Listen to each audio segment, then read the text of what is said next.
In today's video, I am going to teach you how to create charts in Microsoft Excel.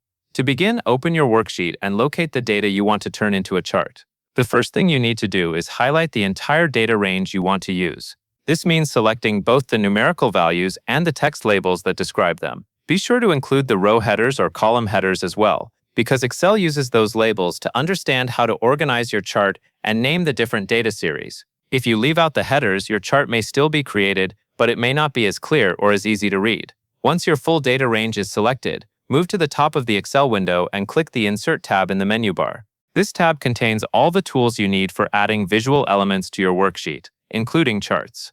After you click Insert, look toward the middle of the ribbon. You will see the Charts section, which displays several chart options that Excel can create from your selected data.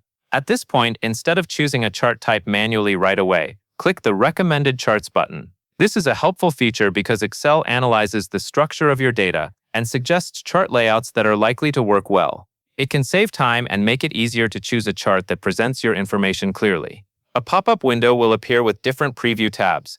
Click through these previews to compare the chart options Excel suggests. As you review them, pay attention to which chart type makes your data easiest to understand. For example, a clustered column chart can be useful for comparing values across categories, while a line chart can work well for showing trends over time. The goal is to choose the format that best matches the story your data is telling. When you find the chart style you want, click to select it, and then click OK. Excel will insert the chart directly into your worksheet. From there, you can continue adjusting its size or position if needed, but the main chart creation process is complete. That covers everything you need to know.